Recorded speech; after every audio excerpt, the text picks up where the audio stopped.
अच्युतं केशवं कृष्णदामोदरम्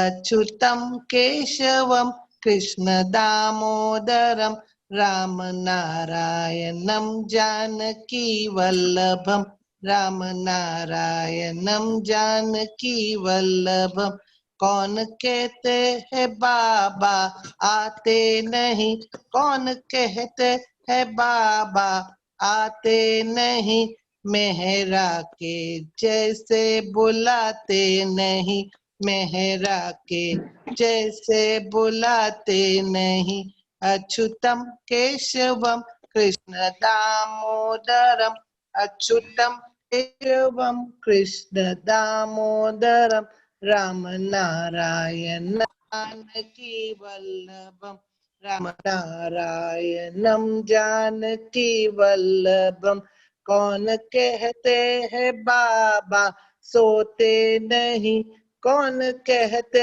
हैं बाबा सोते नहीं शीरिन माई के जैसे सुलाते नहीं शीरिन माई के जैसे सुलाते नहीं अच्युतम केशवम कृष्ण दामोदरम अच्युतम केशवम कृष्ण दामोदरम नाम राम नारायणम जानकी वल्लभम राम नारायणम जानकी वल्लभम कौन कहते हैं बाबा खाते नहीं कौन कहते हैं बाबा खाते नहीं दौलत माई के जैसे खिलाते नहीं दौलत माई के जैसे खिलाते नहीं Achyutam Keshavam Krishna Damodaram Achyutam Keshavam Krishna Damodaram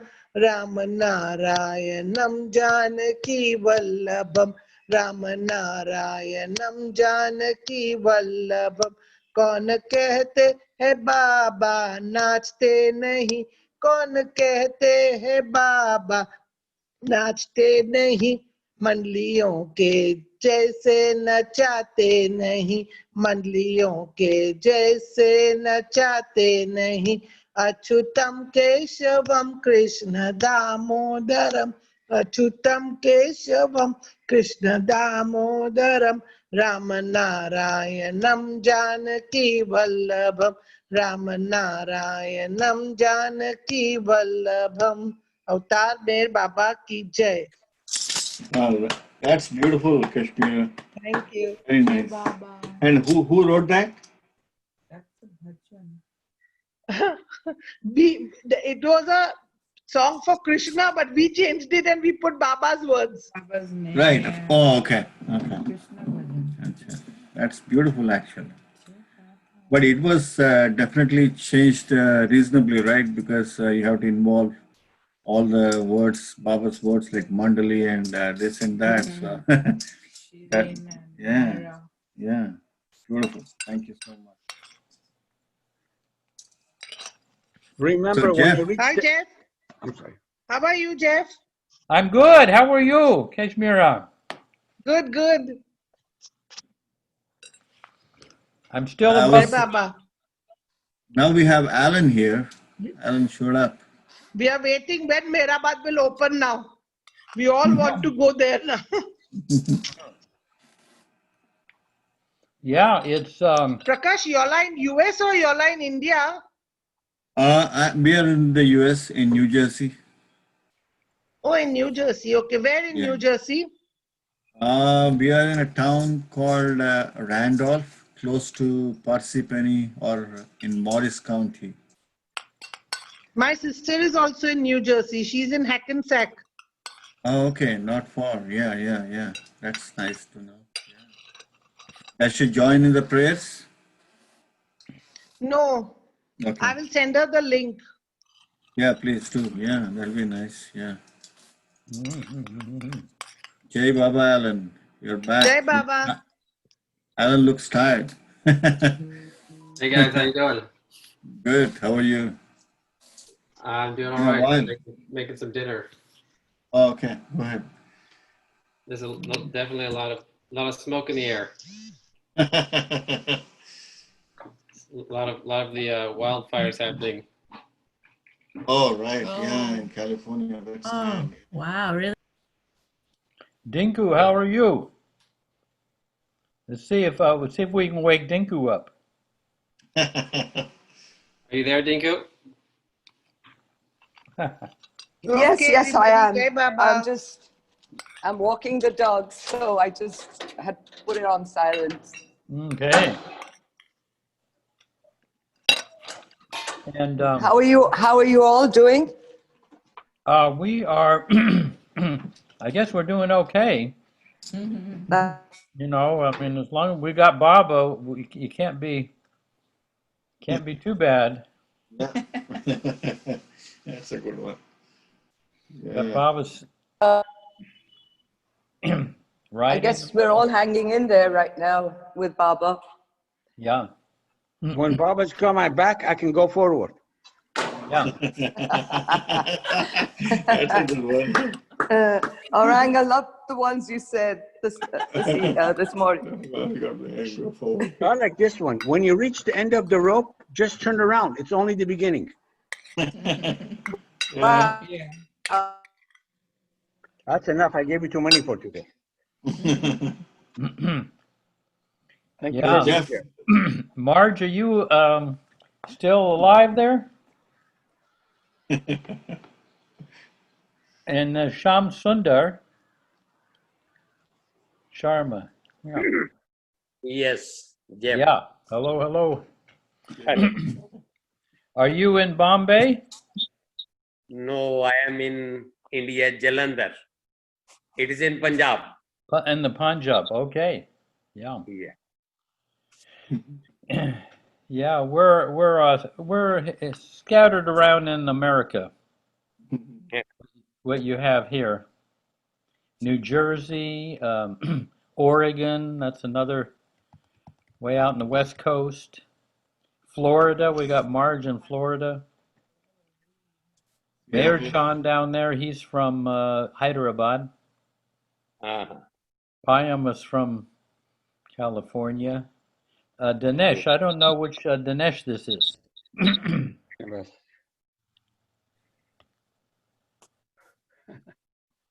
Yes. Sham, when did you hear of Baba? Since 10 years back. 10 years back. Uh-huh. How did that happen? We were going to Pune, Osho Ashram. Osho, you know? Yeah. Osho. So we were his followers. And there's one of my friends from Russia told that there is one Meher Baba and we should go to that ashram. And since then, we keep coming. Since 10 years, every year we come normally in Amartiti days Yeah. due to winter Beautiful. So is increasing. when you went to Mehrabad, I mean, you felt Baba's presence so strongly? I felt, but not, I was not so lucky to feel it 100%. Hey, Karen St. John. Hey, beautiful. Well, but when you went to Mehrabad, did you feel you went to Baba's tomb, the Samadhi? Yes, I felt his love, Yeah. but it was very much, but still I cling to him and receive his love. Yeah. And still you cling to him and say, what did you say? And that appears yourself in me as my own real self. Yeah. Very good. Well, we got a couple of people. There's a Ganesh. Yeah. Hey. Fantastic. We got Pune and then we got Karen at Mehrabad. Are you still at Mehrabad? Me? Oh no, I was talking to. There's a Karen on the in one of the little boxes there. I guess she's trying to find her audio. But Ganesh, are you on your audio? Go on, go on. Yeah. There. Can you hear me now? I can hear you, Ganesh. Yeah. Ganesh has been in Pune for a long time, and he organizes these Baba functions as well as the young adult sahavas. He's the culprit. If anybody should be arrested, he should. It's true. He has all these covert operations going on. Yes. And you can tell, he looks like a revolutionary, you know. He does. But you should have seen him 3 weeks ago before he cut his hair. You see Alan? Can you see Alan Manukian there? Yeah. He hasn't been to a barbershop in 5 months at least. At least 6 months, yeah. Oh, hey, Mayor Prasad is here. Jeff, Yeah. I gave Prakash a haircut. I did a good job. He looks good. Look. Uh-huh. Yeah. It's So been, that was a month ago, not now, but I gave him a haircut when Yeah. he had hair longer than Alan's. Oh, really? Wow. no, not so much, but it was. Hey, Prakash, are you going to grow your mustache out? Well, yeah, I trim it actually. I don't know. Maybe I should. Hey, Karen, anything that you've been thinking of lately? Any flashes from Baba, or any things that you've read, or anything that has touched you especially? That comes to mind? We've been doing Effort and Grace also here. So Ganesh has been part of that group. It's been wonderful. Oh, good. Wonderful, yes. Yeah, and we're going through some major changes, inner work Yeah. here. Yeah, like major forgiveness, kinds of things, and working with being completely isolation personified. We've been in lockdown in an Aran gown for weeks now. Severe lockdown. And Samadhi is still closed, but we go up there and say Baba's name for the world. Is the door, do they open the windows and the door of the Samadhi? Only one window at a time. It's really hard to see in because everything is roped off. Yeah. But if you go in the early evening, the lights are on. There's one light on inside, and that's the best because you can really get the flavor of being inside. But Baba's just incredible all the way. I mean, we could just feel the radiation pulsing through. Yeah, beautiful. Yeah, and what page are you on in Effort and Grace? we just did Dressing Our Souls again. Oh. Yeah, and every time we come up with something new. Ganesh, can you think? Hey, can you share that? Last week it was provisional Lego. Can you share Dressing last week it was with Baba with the people that are here, because many of them may not have heard this. What Baba said to the men in 1954. Right. Well, Ganesh, you want to say? Sorry. Yeah, I was just saying that, last week we also did the provisional Lego. So that is also what we were doing last week. Just I wanted to add that. Right. Well, Dressing Our Soul with Baba is also called Sahaj Dhyan. And Sahaj is an old, like ancient practice. But Baba asked the men in 1954 at the Three Incredible Weeks to practice this, and it's 4 times a day.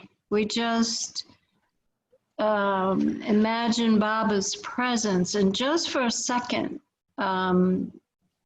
as they said at that time, just long enough to straighten your tie or put your hat on your head, you just clothe your soul with Baba.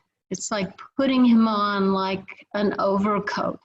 And I like to think of it as just letting his profound love, divine love, just totally permeate my inner being, just completely flood my soul with his presence and his love, divine love.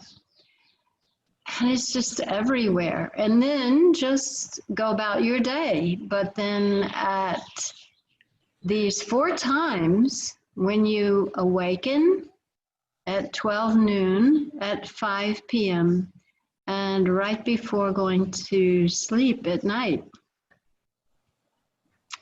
And so we've been studying effort and grace, and some of us have been putting into practice all of these things. And we have found some incredible insight by doing that. And that is that a lot of the things that Baba asks people to do over time kind of merge, starting that practice. Like there was a time when Baba asked people to just for 1 minute visualize him before going to sleep. Do you remember that, Jeff? Yeah, I mean, a lot of different things over the years that Baba would ask. That would be very helpful. Yeah. So anyway, merging that with dressing our souls has been really profound. And we do that at the beginning of our Effort and Grace group now. It's kind of like the threshold for silence and then focus. I mean, does that mean that Ganesh puts on a dhoti every time he does that? I mean, yeah. He has storefront. He has a storefront. Speaking of storefront, I mean, people have heard this, but when I was with Darwin back in maybe 1969 or 70, when I was living up there, and Darwin didn't normally kind of make any suggestions or assertions about what, but he looked at me one day at his place at 2 Castine Street. He said, "Jeff, you are not the personality self." Right. And I was young. You are not the personality self. Inside, I thought, whoa. I thought the whole thing was to get to know my personality, who I was, my personality, and then go on improving this Jeff Wolverton until I reached the goal. And here he says, you are not the personality self. I had no place to put that. I just filed it away, and I'll see if I evolve into that. But he would say, but what it reminded me of, he would say, the personality self is just a storefront for the soul. And we make such a big deal of the window displays, and we change them with the changing seasons, when we could go in and enjoy the priceless merchandise within. So it seems like the personality self is us. But, you know, I mean, most people would say, yeah, I'm Ganesh. I mean, I've never been anything other than Ganesh. But, you know, there's the the I'm the meaning false behind Ganesh. Ganesh. Huh? I'm the false Ganesh. What's that? I'm the false Ganesh. Nothing but a living lie Yeah, you're the of that truth. samskaric Ganesh. We want the non-samskaric Ganesh to appear. Hey, Karen, do you know, I'm sure you do, but this woman named Casey? Sure. You mean Casey Cook? I'm not sure. She came to visit. She said she lived in Mehrabad or Merazad. She lived in India, Uh-huh. but Marisad. I Yeah. think she's like a caretaker over there. Yep. Where is that? Yeah. And she's from California, so did you see her there in California? Yeah, she came to Alan Talbot's house, and I just saw her, and it was very peculiar because she seemed very familiar, very, very familiar. And then now you just spoke about the 3 incredible weeks, and actually on my other tab, when you're speaking, I had that out of all the pages in Lord Mayher, it was like when you were talking about Sahaj Dhyan and all that, it's all lined up. So I don't know, I thought I would share that. Yeah. Casey Cook was there when we were in India in '87. What was that? Casey Cook was in India when Betty and I took our children there in 1987. Oh, nice. It was very nice. She's a nice woman. Yeah. Yeah, she's been at Merazad for years and years. Wow. Mayor Prasad, you got something to over there rattling around in the psyche? No, I was thinking we want the headless Ganesh, not the elephant head Ganesh. Yeah. Yeah, this is the fake Ganesh here.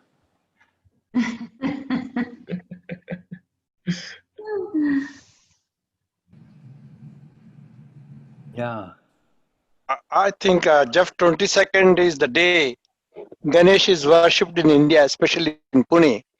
It's Vinayak Chauthi, what we call. Ganesh celebrations will start in Pune. But this, because of the pandemic, there's not much celebrations, because in Pune is the place during the freedom struggle they started this worshipping of Ganesh movement. Mm-hmm. That's the reason Ganesh, they are supposed to be, as per the Hindu mythology, before starting any work, they worship Ganesh. Mm-hmm. Not to give obstacles. So we also to worship this Ganesh to do nicely with all the programs without creating any obstacles, and he starts doing all the youth programs, and also to make his efforts and to get the grace. Yep. Yep. But, you know, both Ganesh's parents met Baba, but Ganesh, you know, he was just born too late. Like my son, Nagaraj Meher. I'm now turned to 66, he's only 20. Yeah. We call him Meher Babu, but he's... Yeah, anything else, Ganesh, anything that's comes up in you? The one thing we discussed in Karen and all, but just wanted to hear your perspective of this one question that I had was, when we are in an unfavorable situation, we think it is like, the one thing we know is that our karma has got it there, And Darwin talks about this universal mind, in which he says that whatever you program and the way you from your subconscious, that's what it manifests. So if we are in this particular situation, how do we take it? Is it karma, or is it like what we are manifesting for ourselves? So how do we take, like, if we are in a particular situation, what is the thought, how do we approach it? Like, is it like, oh, this is due to my karma, or do we say that it's something I'm programming through the universal mind that way? You're getting my question? Yeah, I mean, pretty much. I mean, the universal mind is the formless aspect of God, which is open to suggestions. And some people use that through affirmations to manifest abundance, a job, a nice house, all of that kind of stuff. But ideally, to use that aspect of universal mind for programming the highest divine qualities in yourself. Not to use it for, this is just my opinion, not to use it for stuff on the street. Use it, to manifest forgiveness in yourself, or patience in yourself, generosity, empathy. Those, if you program that, make those suggestions to the universal mind, those things, then you'll get the help working from the inside to create those qualities in you. But as far as the situations you encounter, unfavorable situations, let me ponder this. Sometimes you just have to grin and bear it. I mean, of course, you can meet every situation with Baba's name. I wouldn't worry. I guess I don't worry about, oh, I've programmed this.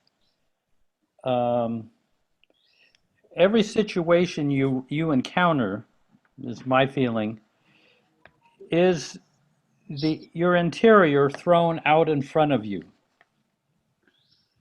So if you come into an unfavorable situation, that is, you're only seeing that as an unfavorable situation because you are, what can I say? It's out there so that you can see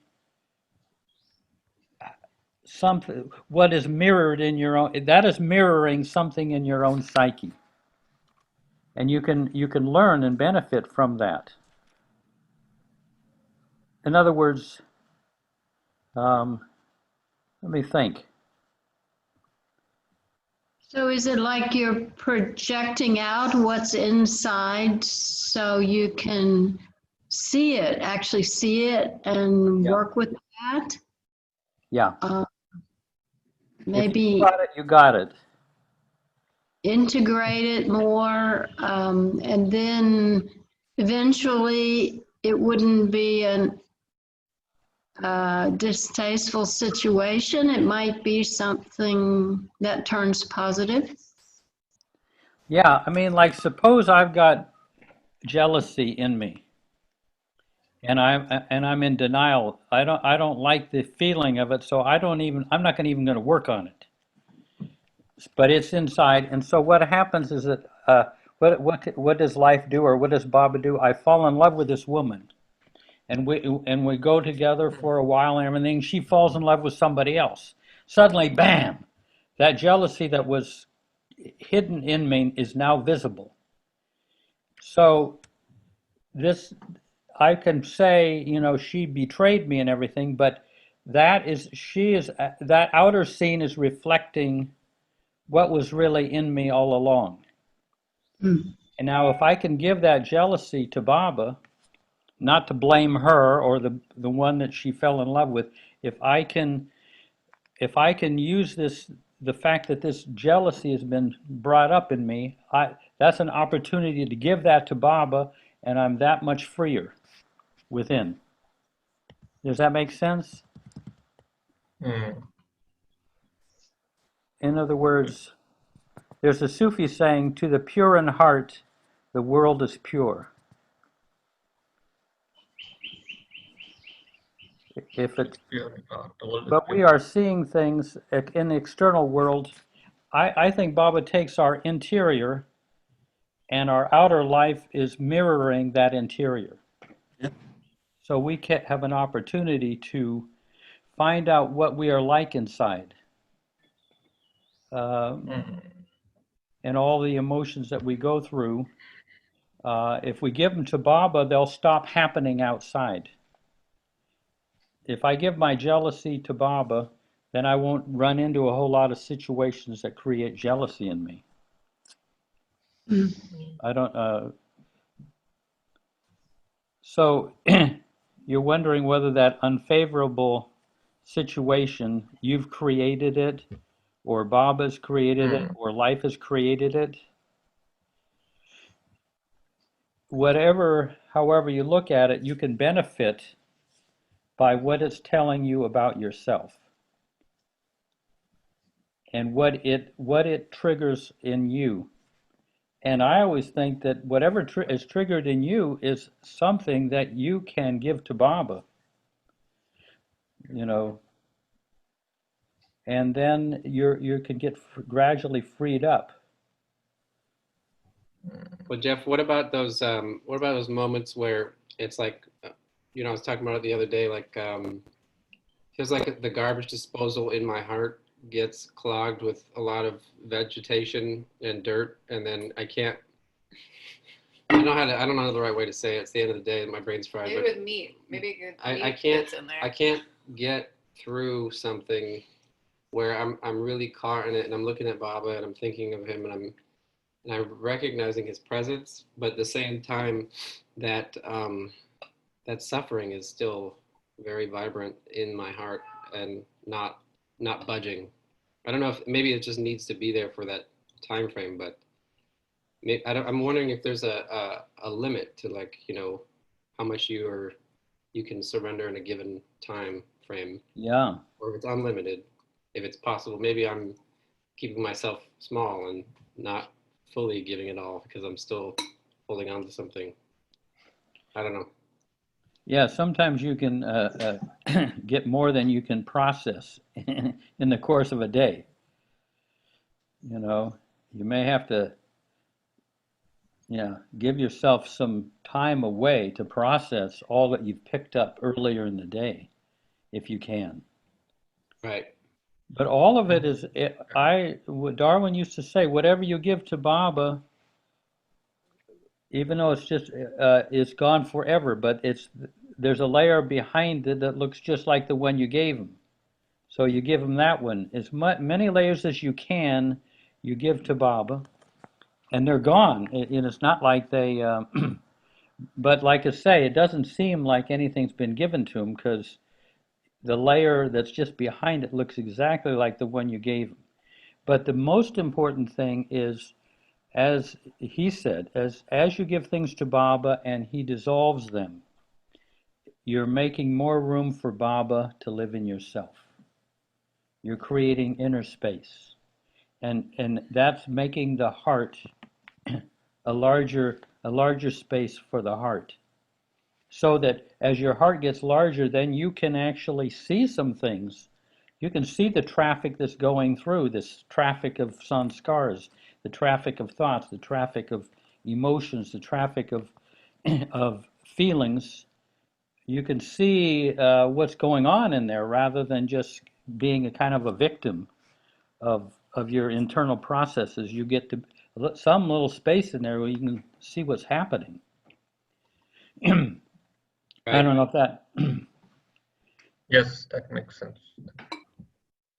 There's such vast space in the heart, but I think of it as a warehouse where we got so much stuff boxes of junk in there.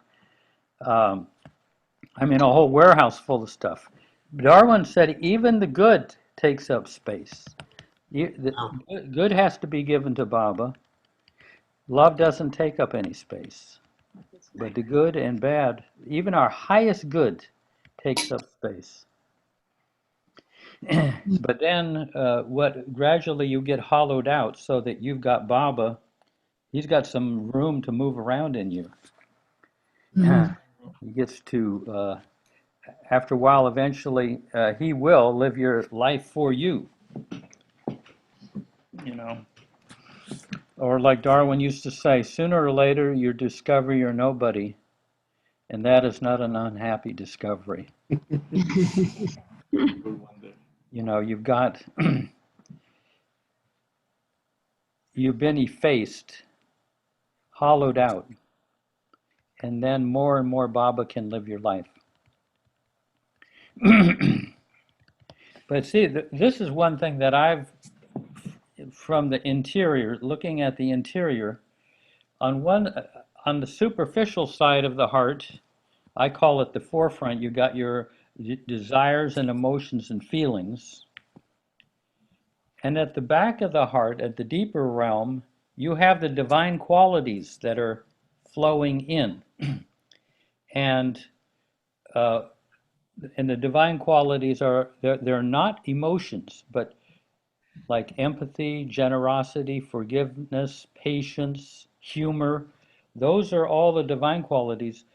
If we can take our consciousness and start to appreciate the divine qualities coming into the deeper level, we won't be so attracted to the negative qualities, even the sanskaric quality, not the qualities, sanskaric, you know, the sanskaric thoughts, emotions, and feelings, both good and bad. So if you go to the deeper heart, that's you start to live from there, and life becomes a lot easier. You're not bumping up into things. I think, Jeff, you've been talking about where there's been a shift for me when lately, especially this week, has been very, very challenging at work. And I shifted from saying, Baba, please help me, or please talk through me, or please do this for me. I've cut out that like we talked about, cutting out the me part, and just been like, Bobby, you live this. And when I say that, it's almost like a restart button, and I can almost feel like it's like a pressure valve just like releases, and no matter how stressful the moment is, and how much my physical body is like grinding with, you know, intensity and emotion, and my mind spinning, it really is like he gives that space that you're talking about. It becomes less of like, look at what I'm going, you know, there's a storyline that happens where it's like, look at all the work I have to do. Look at what these people are doing to me. Look at, it's always me. And then I just read in that, you know, the 3 Incredible Weeks, just one line where Baba was like, think less of yourself and think more of me. Love me more and more. Just love me. Don't forget yourself.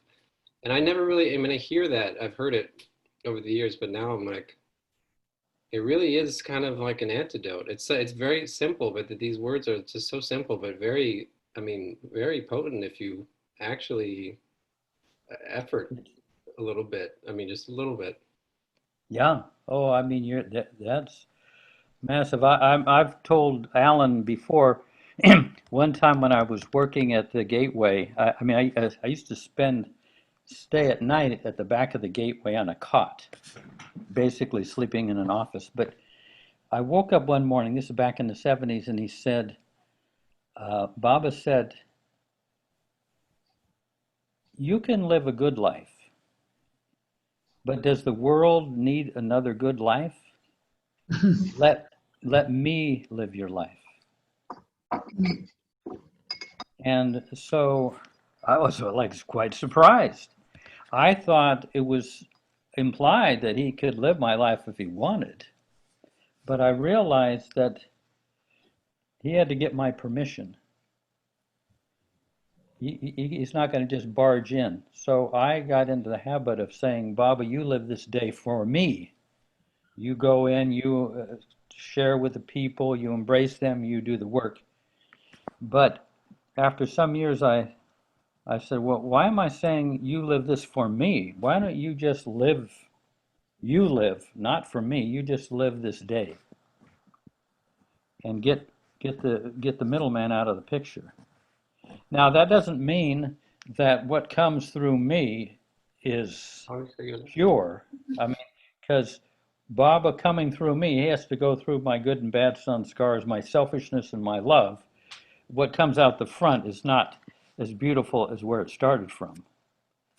what he initiated in coming through me, by the time it comes out the front, I mean, it's a little bit tarnished and everything, but it's better than things originating in my bundle of impressions, my sanskars, and coming from there. Even my highest values at a sanskar, in my sanskars is still not as good as what comes from him.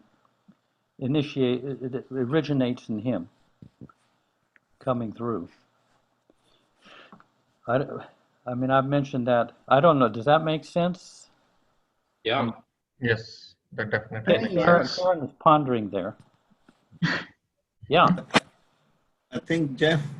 Yeah. And a lot of it has to do, I mean, in what you just said, I think it's the conscious awareness. I mean, being able to recognize what you want to do with, I mean, like you said, I mean, a feeling of jealousy or, I mean, all the other good things too.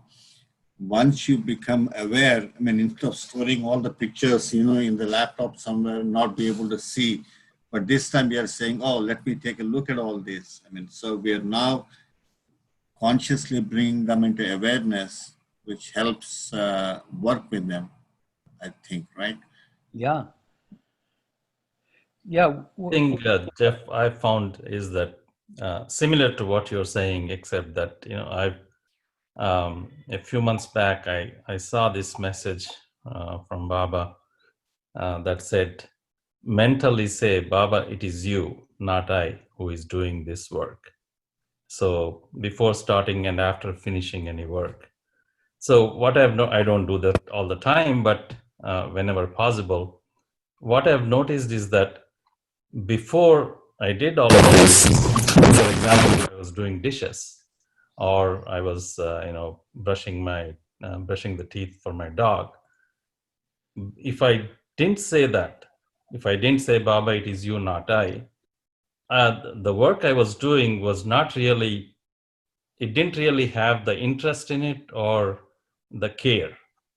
But once I did that, the care with which I brushed my dog's teeth, you know, intensified a lot more. Yeah. Similarly, when I'm doing dishes, my attention on those doing dishes is not something like out of disgust or out of disinterest, but the interest increased, even though the work I'm doing is really something that I don't totally enjoy. You know, the dog example is a great example I found, because when I was brushing his teeth before that, you know, it was not a pleasant experience. It stinks and all that. Yeah. And I was really, you know, he hated that experience, my dog. When I was brushing his teeth, he totally hated that. Yeah. But when I started saying, Baba, it is you, not I, who is brushing the dog's teeth. Yeah. You know, I found that an intensified experience of really taking real good care of the dog's teeth. You know, similarly in other chores and stuff like that. Beautiful. No, really, that's it. I mean, and it does have it bumps it up to a different quality, and the level of interest and all of that intensifies. You know, just as long as you don't get the toothbrushes mixed up. yours and his. But thanks, Ganesh, for that tip. I'm going to try that with my dog now. Oh, Tinku is there. You've got a convert, Meher Prasad.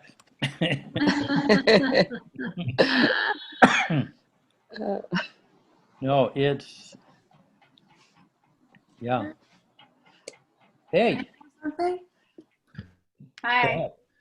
Well, I'm gonna share something vulnerable.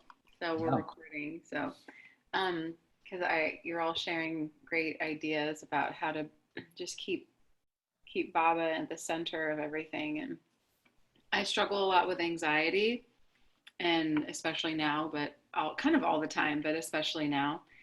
And it sort of the deeper in Baba I go, like the depression is less and the anxiety is more. So if everything just feels like accelerated, and I don't like it and I feel bad about it, but something that's helpful for me is like I can't stop it kind of once it's started, and trying to stop it is sort of, I have so many methods, all the meditations and the things and the, even music and stuff. But it prevents me from sometimes even taking those efforts and those actions, or even thinking of Baba in a healing way. So something that I do that he taught me about a long time ago is like, whenever you're feeling in that spiral, just spiral with me. So like, bring me into the chaos, and like, don't try to change it at all. Like, it's okay. It's just his way of saying like, you're just great with your anxiety attack, with your whatever thing you're dealing with, all of it's great. You don't have to change it. Just think of me. And so I'll just say really frantically in my mind, over and over again, Meher Baba, Meher Baba, Meher Baba, like anxiously, not like calmly, not with reverence, just like Meher Baba, Meher Baba, Meher. And it's awesome, because then I don't have to try to go against the current of my mind. Yeah. I just put like the red ink of Baba into the current. And so then and it's really helpful. And I've been doing that a lot recently, because I forgot about it for a while, and then I forgot. And then I was just, oh yeah, okay. That's why he says, just take his name, because then he'll just do he'll do the work. I don't know why I'm having the anxiety.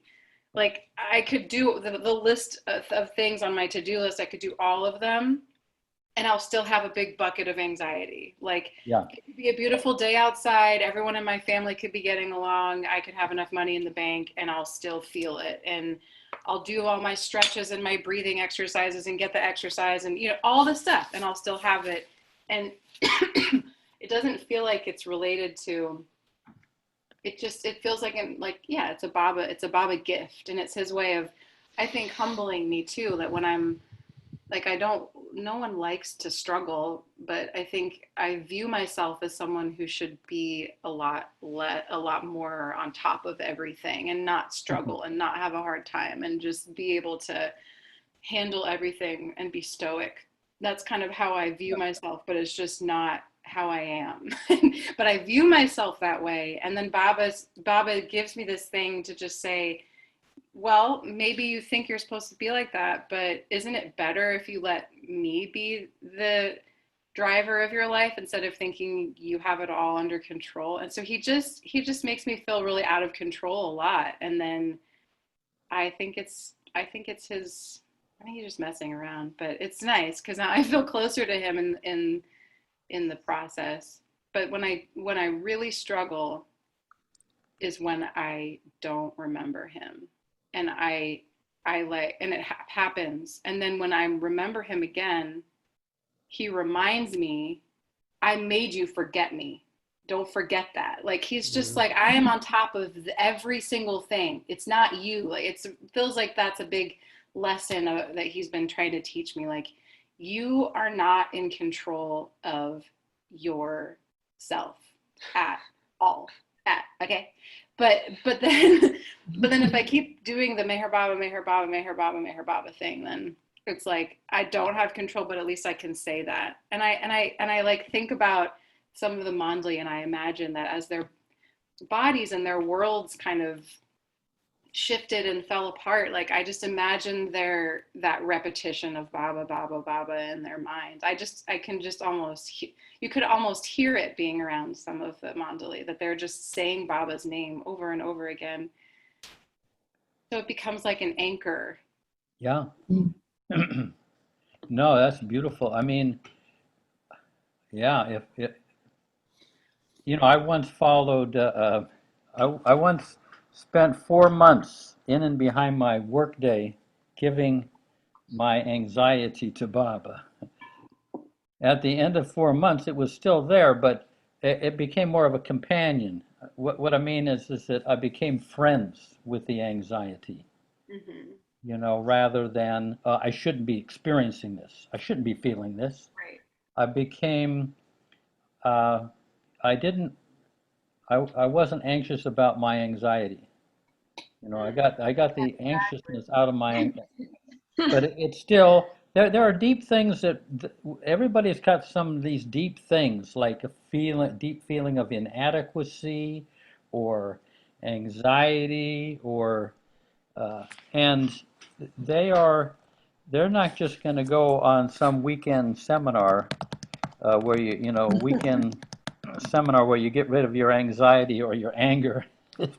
These are huge formations that go back lifetime. So it's just chipping off things and giving it to Baba. I think Baba loves all this stuff. You know, Darwin used to say we'd all like to give Baba a fresh bouquet of roses, but as it turns out, these are weeds. A bouquet of weeds, day after day. You know. So, yeah. I'd like to say something, Adrian. This is also one of my big things to work on right now, especially having all of this space and time, like inner space and time. And so I have tussled with it for years and years, anxiety, depression, whatever, and mostly anxiety, I guess, and fear, which is similar, but not quite the same. But it just reminds me of something that Katie Irani told me one time, and I don't know if you may have heard this from her or not, but she said that we, as Mandali around Baba, were always having to be on our toes. And because of that, I mean, we always wanted to please him. And when we were staying together, when we were with him, or even when he was away, we were always on the edge, and having to really look at ourselves and be clear and try to be as pure as possible to please him. And she said, honestly, we were always nervous wrecks.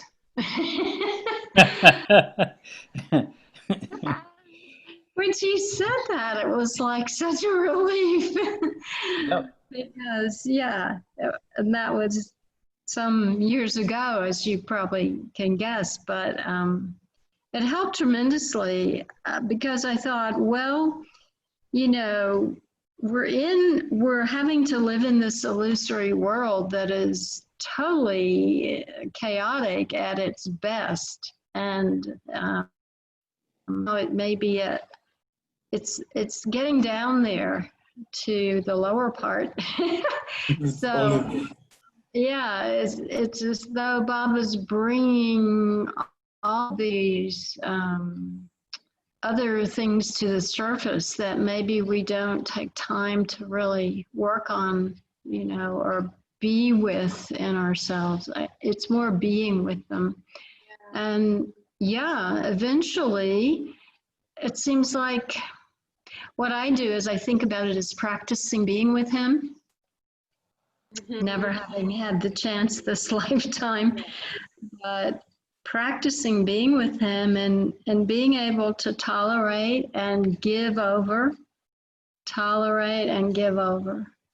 So I don't know if that's helpful, but that's my my sharing. Yeah. You know, on my first trip to India, I remember I was in one of the side rooms with Dr. Goer, and I said, did you ever worry that Baba might send you out of here and back to the world? Mm. And I was surprised. She said, all the time. Mm. I mean, I'm a young kid. I thought, wow, to live under the threat that you might be sent back. I mean, in other words, there was no kind of sense I got a permanent spot here, man. There wasn't that assurity, that confidence that you're just going to be there. Mm. So that, I mean, just imagine what that does to you. The one person in the whole universe you want to be with, and it's kind of that tentative. You're experiencing it as that tentative. Oh my God. Torture. Yeah, and Stressful. and it's not like she's a dysfunctional person. She's about as mature as you can get, and still there's that. But this might be practice for, I think, all the stuff that I go through is practice for being around Baba when he comes again. Mm-hmm. So anything you can endure and anything you can overcome will just make it, you'll be a little less of a preoccupation for him. You'll be able to kind of serve him and not have a whole lot of baggage.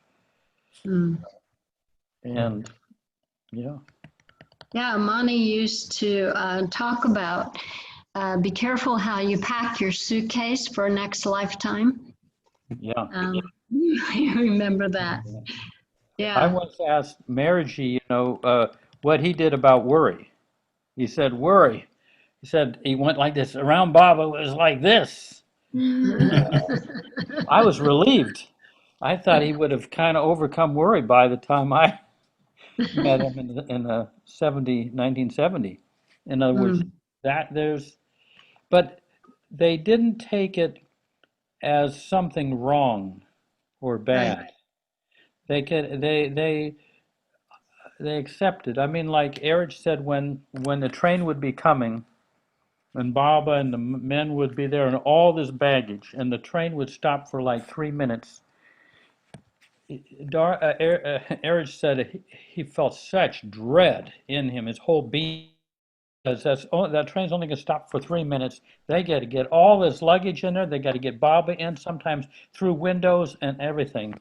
And every time that scene came up, it was horrifying to him. But then, once it's over, and they got on the train, it's all gone. They were able to just let it go. Symbolic. Huh? It's so symbolic of Yeah. just Yeah. how it all feels. And we were reading Balna too, or you were reading, oh no, it was from Rustam Falahati's book where he's talking to Bal Natu, and Bal I didn't know this about Bal, that he had panic attacks like all the time, and that Over 15 years. yeah, like Yeah. I've had a few panic attacks, and that's hard. And I've had them, and I always feel like Baba's right there in it, and that's something that as I've grown in my relationship with Baba, that's really been like kind of a trip. Is like, when I was younger, I think I used to try to, like Baba helped me feel better. But then it's like the more trust I have with him, the more he shows me, okay, I want you to feel really better. That means you have to go through this really hard thing, right? So I'm not going to alleviate this for you right now because it's going to get you closer to me in the long run. Do you trust me? And then I'll have these intense panic attacks. But then just reading about Balna too, having panic attacks, almost like it was like 12 hours a day of panic, and then he would just have his to-do list, and he would just try to get everything accomplished and then go back to the panic attack. And then, but that it wasn't like you said, it wasn't like a bad thing. He didn't Yeah. feel like it was, I don't know how he felt about it, but there was some surrender involved. Like, this is just my lot. This is just the way it is. Beautiful. Yeah. Yeah. Yeah, can you imagine Erich? He was over there ready to just. He was like, "I'm not doing it, Baba." He like, "I'm not going to America. I'm not gonna." Can you imagine the point where Erich was at the point where he was like, "I just can't. I can't do this right now. I can't be with you physically doing this. I have to walk away." And then Baba like telling him to go eat poop. Yeah, that was so mean. Yeah. Like, you try to have some healthy boundaries, and then Bob was like, "Screw your boundaries." No, it's But there is a Baba message that says, I want you to be healthy because I want to pulverize you in my love. yeah, right. Maybe Iruch, he was very healthy for that reason. And Well, there is this one yeah. nice quote of Baba where he says that I mean it's whenever I read it, it's just it puzzles me out, but it says I have to be infinitely cruel for some time to show my mercy or something like that. It is. Yeah. Mm. Yeah. Be infinitely kind. Yeah. But see, the thing is, with the Mandali, he's having to drive them out of their present address into the place that has no address. In other words, he's going to knock them out of their finite self. And anything that they hold on to, he's just going to go after. So that they become dissolved in him. I mean, he is really very hard on them. I mean, I like my life right now to a certain extent. And if Baba came and was like, "Okay, come and be my Mandali, and let's just beat you down so that you can," I mean, that would be hard. Like, I used to think I had this idealistic vision of like, I will be a Mandali and I will like serve Baba, and there will be garlands, and I will prove my worth by working hard, and all these thoughts, and like, I want to be Baba's Mandali. And I'm like, that is hard. That is like, because it's like the bad sanskaras are like, oh yeah, take that, get rid of that. But then it's like all the good stuff, like all your bonds that you have with all these souls that you feel so identified, I mean, that's hard stuff. So he's just like, you got to be at a certain point to be ready to, it's like he's like puts a straw in you and just like, and just pulls everything out of you, and is like, meanwhile you're just like this little empty thing of boba tea, and just like little bobas. Shell. It's like sitting in a washing machine that time. Say that again? It's like sitting in a washing machine that time. And he's working on you. Yeah, On I the mean, sleep cycle. well, and I think of Baba as like he has perfect pitch. And if you're playing your guitar over there and any one of your strings are sharp or flat, he's going to go after it. Yeah. That's his job. Not that he's criticizing you. He wants you to play the best music you can. If anything is a little bit flat or sharp, he's going to point it out, But eventually, I think with the Mandali, they were absolutely convinced that whatever Baba does is out of love for all of humanity. And he comes here and he's on a very tight schedule, and he has to have people around that they don't say, why do I have to do that, Baba? That doesn't make sense. Right. They're so convinced that whatever he does, they just do. That's like those who were around him had to be, that type of obedience. But here we have, we can sit back and hang out on these Zoom sessions, and You know, we got it made. I can go over and get a cup of coffee or chai or whatever, you know. Like my friend, I got a friend. I just had some food, like hanging out, talking about Baba theoretically, Yeah, the yeah. sun scars out of us, but we just, it's But all. around him, they had to. I mean, he just had to have people like he had to get from India to Pakistan. So you can't just go there. Well, Bob, I tried with with the customs, and I just couldn't. I just couldn't convince them. So here I am. I mean, you got to get him. You got to get Bob and his party across the border into Pakistan. There are specific things that he's got to do, and you got to do it. And It's it not can't like, be about you. It's got to yeah. be that. But see, I What's really that? like what you said. He's on a time crunch. He is. Yeah. Every moment is so valuable for all of creation that they were convinced of that. I remember Padre saying, see that stone there? If Baba wanted me to eat that stone, I'd eat that stone. No questions asked. Because he wouldn't ask that if it wasn't for the Wow. highest love Yeah. for all. Wow. But it's not like they're slaves. They just know this is the one you want to support. Slaves of love. Yeah, of divine love, and they just no. Do you remember that story that Billy Eaton tells about hiding behind a tree and being able to watch Baba as he was giving his darshan to different people when he was in the West? I think it was in Myrtle Beach. Mm-hmm. And she became so overwhelmed with his love and the bliss of that experience that she almost lost consciousness, and she's like holding on to the tree, and she thought that she was in a place where Baba wouldn't see her. And but after a while, it was like Baba gave her the experience, but after a while he called her in. And he didn't say anything to her, but he had her sit there with him. And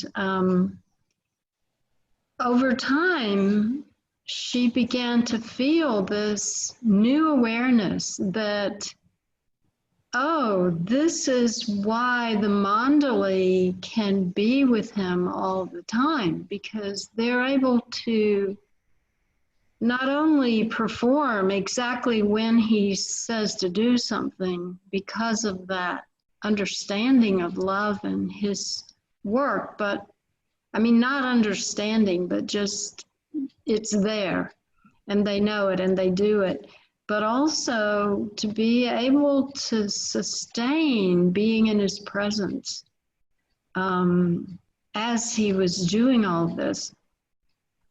She said she realized that she was just a tiny baby, and that was why, she had been called for just this short amount of time, because she could barely tolerate these few seconds. And Baba then, when she had that awareness, Baba just looked at her and gave her a knowing smile. It was like, oh, okay. So to be able to be in that intensity, and not be overcome. I know one time Dan Ladinsky said to Erich, I see you making incredible efforts just to be normal. And Erich said, Danny, if I didn't make these efforts, I would be on the ground in the dust, rolling in ecstasy. Yeah. He's actually having to fight, being overcome by that incredible, the impact of the power of Baba's love. And just I know Alan's heard this, but when one time he said to Erich, you Mandali, you take a nip now and then. And Erich said, "What do you mean by that, Danny?" So you take a shot of his bliss. He says, "What makes you say that?" He says, "Well, I can see it in the sometimes in the eyes of you Mandali."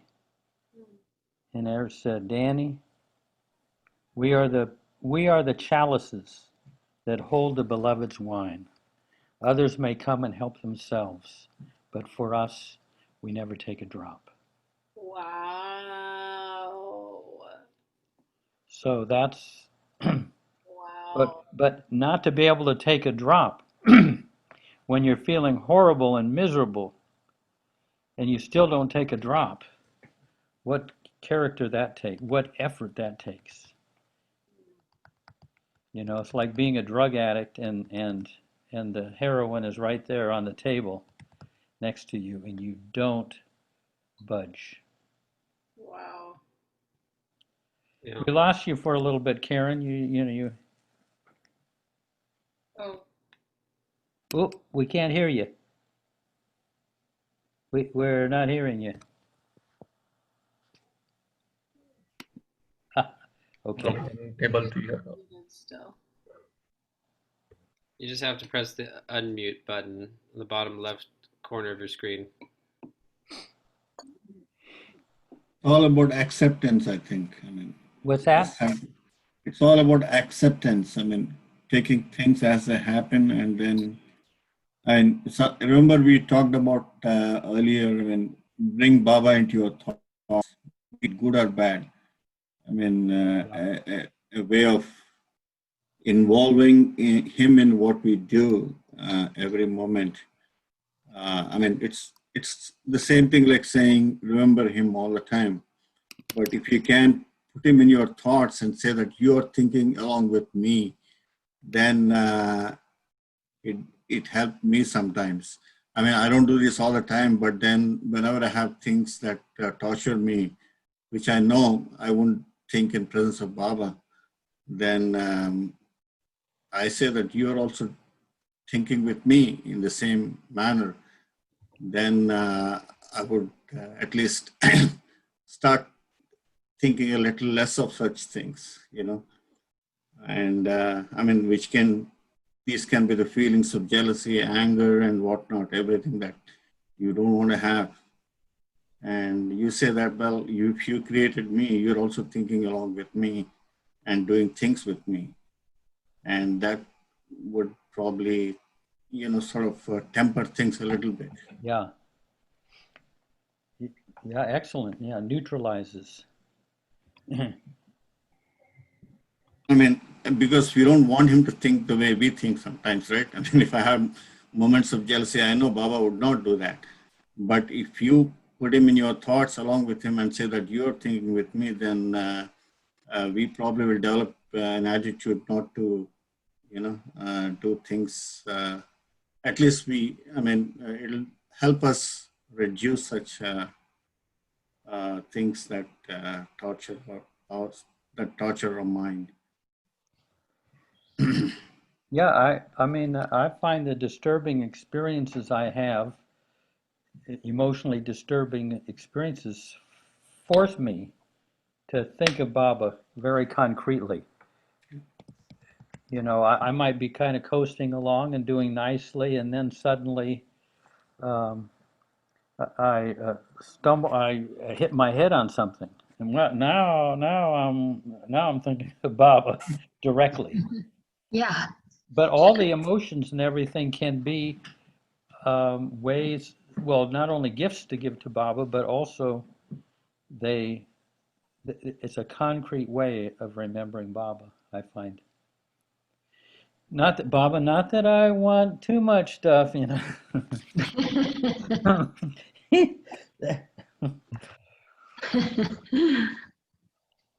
Jeff, in effort and grace, and also Baba probably talked about this too.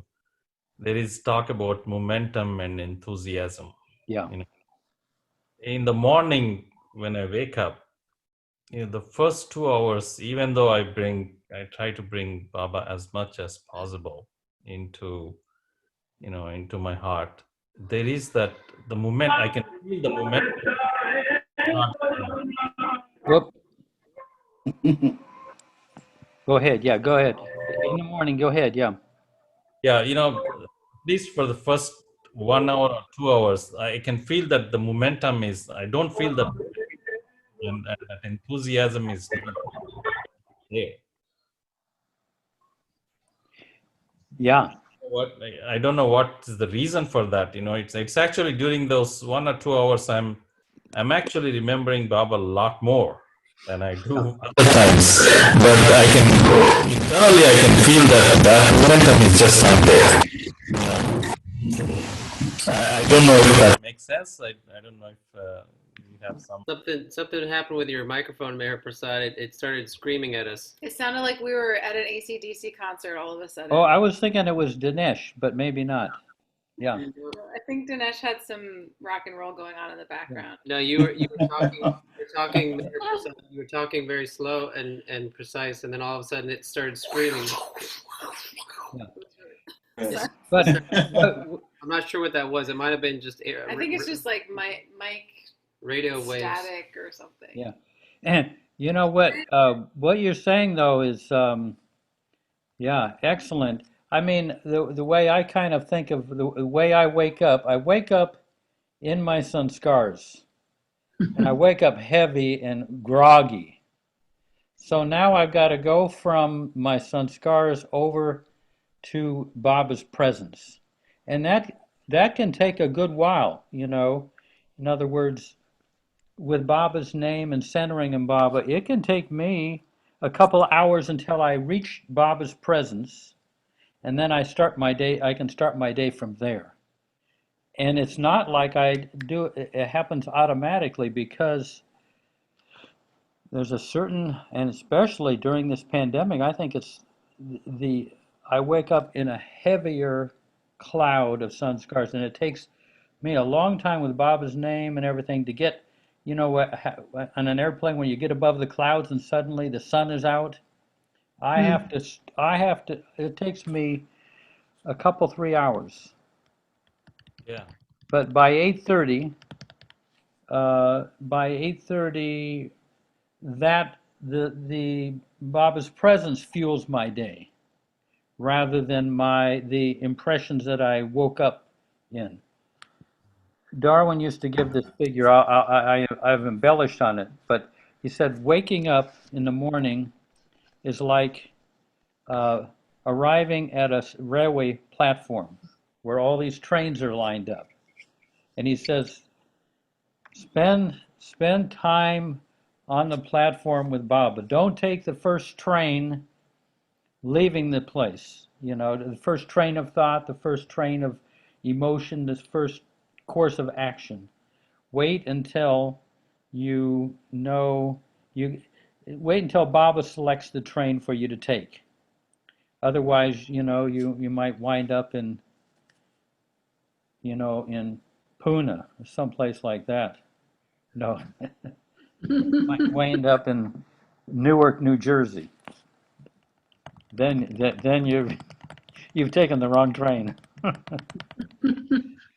But Seattle would be a good place. No, you know what I mean? But I mean that's that proactive internal work that I have to do. I gathered that from Darwin and Erich and all of them, to get to that place, however long it takes before you start the day. Do you think that it gets better? I mean, does the time reduce over time, or is it? That time is very painful. I mean, it's just. Yeah. I stagger around like an old man, just Baba, Baba, Baba, Baba. Heavy. But I'm waking up with a very specific, concrete task, of transmuting these heavy impressions into more refined impressions. Transmuting the impressions into Baba's presence. It's well worth taking the time. I have to wake up at 4:30 in order to do it, you know. What I do is I take a lot of water. I drink water before I go to bed so that I wake up early so I can start with Baba's name, even if I'm still lying down, just to get Baba's name going. But that's my, but then, you know, I'm doing my morning routine and it's not like I just sit there. I'll do my morning routine, but inwardly, I am trying to get above the clouds, you know. And boy, once you get above the clouds, beautiful. That really helps, Chef. I mean, you know, you wake up, the first thing you do, I mean, do something like remember him constantly for half an hour. I mean, in India, people practice repeating his name, doing dhun and all that stuff, particularly in the morning at about 5 or something. And I did that for some time actually, and I was quite. I mean, I felt it helped me quite a bit. So, I mean, all the thoughts may assail you still, but then that half an hour of constant repetition of his name really helps. Really helps. Yeah, in the morning times, I usually have like a good 5 minutes, 5 to 10 minutes, and then I mean, it's possible to do it in 5 minutes. It is. It can be done. yeah. Well, what I do to fast track it for myself is I jump out of bed. Like I don't because if I start to I always think of God speaks when he's talking about the person who's like just opening their eyes. They're not conscious of the outside world, and then they like open their eyes and they realize like, oh, I'm here, and they look at their surroundings, and they start to move around. And before I can even get to that state, I just like once I have any awareness that I'm awake at all, I just try to jump out of bed, and then I say, what are you living here for? Who are you living for? And I'm just like, Meher Baba. Soldier, what are you here for? What are you? Yeah. I mean, I personally think Baba just loves all of these efforts. You know, this is his entertainment. Someone going from grogginess to, you know, to kind of halfway awake. It's probably a comedy and also very touching to him to see each of our ways of getting our vehicle going in the morning.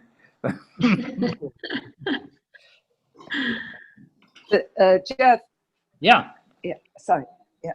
You know, I find very often I wake up in the mornings and well, before I go to bed, I always say Baba's prayer, and then when I wake up too. But I wake up with one of the arti songs running in my head, and then that sort of stays with me almost through half the day. Beautiful. Yeah. Lovely. It's just, you know, I wake up and I find that it's there. It's not that I'm consciously doing it. Yeah, and that's dissolving all of those heavy impressions that we have to deal with. Baba's arti is kind of burning all that stuff up. Yeah. Me, Jeff. Hello, yeah? For me, when I was young, since I was around in 1956 onward, Adi has instructed us, the moment you get up, first you bow down, means not bow down, namaskar. First pray to Baba, just like namaskar, the Baba photo. Then go to mother, say Jai Baba to mother also, to put namaskar, and then you brush your teeth, and then start. So in those days, in the early days of 1956 and 58, we used to do Baba's Arti at morning 5 o'clock. So, but I never, nowadays I've never bothered to do it morning at 7 o'clock specifically. Whenever I feel like, I'll do that. And I feel it, I'm the one who believes, sorry, I'm not audible, I think. So I've at 1956, Now audible? Yeah, 1956 onwards, we, as per the instructions of Adi told us, we just go to first the morning, we get up from the bed, we just pray to Baba, then just do namaskar to Baba, then to mother, then we brush up teeth, and then we go to the Baba's prayer at 5 o'clock and do the prayers and Aarti. And those days, this Aarti was also Meher Baba Sri Guru Raya used to do. And then whenever we go out, my mother is always to keep Baba's hoodie on my forehead, and then Baba's button and Baba's badge. And during 1982 or 83, those days, Meramai told me not to keep the button inside the pocket of your shirt pocket. Keep it outside the heart, exactly on the heart. Whenever you got some problem, just take your right hand onto the Baba's badge and just ask Baba, he'll do it. So I'm the strong believer, whether I love Baba or not, Baba loves me more than I love Baba. That's what my feeling is. Yeah, beautiful. Yeah. No, that's all those Nori boys. They met Baba. They kind of got it right from the fresh off the press. Beautiful. Yeah. Wow. Speaking of fresh off the press, check it out. I just got Laurent sent me this. Oh, Surrender. Oh, wow. Surrender. Beautiful. Ah, It's a great book. That's Yeah. the backside. that's the new one, huh? Yeah. Guess who has an essay in the book? Oh. Published author. Just Yeah. happened to be in the book. It's going to be on Oprah's book club. Yeah. Big. It's going places. Okay. Yeah. Who has written this book? Dream. What's that Who's book? Who's the author? It's called Surrender, and it was compiled, I guess, by Laurent Weichberger. Yeah. Yeah, he wrote Okay. it. Okay. And there's like essays and section chapters from friends and family Yeah. included also. Just as long as Alan doesn't stand in front of a church with the book upside down. What is the behind cover? What is It says what's Surrender. showing? Backside. The backside is is a It's Hafiz. it's called Farouk or Beloved, Hafiz poem translated by Azita Namiranian. Namiranian. Oh, Zita Namaranian, Yeah, one of the caretakers at the center. pretty amazing looking poem. Mm. It's Persian calligraphy. Yeah, wow. It's pretty awesome. Mm-hmm. Did they translate it in here? I can't find it. Is that Harshid's So, dad? Karen, what we do from time to time is around this time, well, we started at 10:30, we kind of get together and things just come up. It's like hanging out in the refectory. Mm-hmm. Conversations and all these different things come up and people chime in, and sometimes it's gone even till 1:30 in the morning here. Wow. Yes, I know. And then you get up at 4:30? I've been listening. What's that? I've And you been, get up at 4:30 in the morning? no, Yes. but I do the YouTubes. I've been listening for a long time, but this is the first time I've been able to tune in the morning. Yeah, I mean, show It's up. morning I come several times a week, Uh-huh. and it's a lot of, people's experience, what they share, what they're doing, what they come up against in themselves, different things, work with Baba, and remembering him, and yeah, it's beautiful. And if you want to find out how to brush your dog's teeth, you can even get. I never heard of such a thing. The vet. Well, Hey, here's something that I last Saturday when my duty is in the center overnight in the center, and I'm the only one in there. But I went into the lagoon cabin, and there in front of Baba's chair, and Baba flashed this to me. Now, occasionally he does, and this was the thing that oddly enough, it kind of related to the effort and grace section that we were in, the formless aspect of God and God in human form. And some of the Baba people have a little bit of trouble, and even most people do. How can God be in human form? There's infinite God, and then there's this person there. But this is what Baba flashed to me.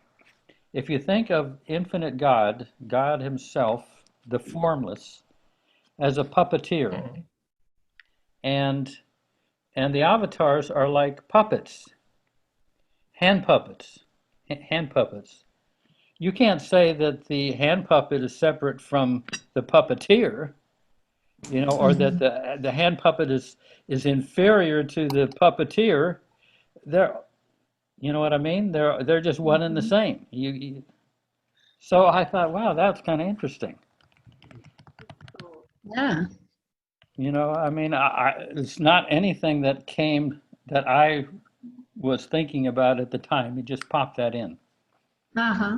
But that's what kind of like, well, how can he know everything? Well, I know everything. Right here, I know everything. There's no separation, Yeah. I thought that was kind of good.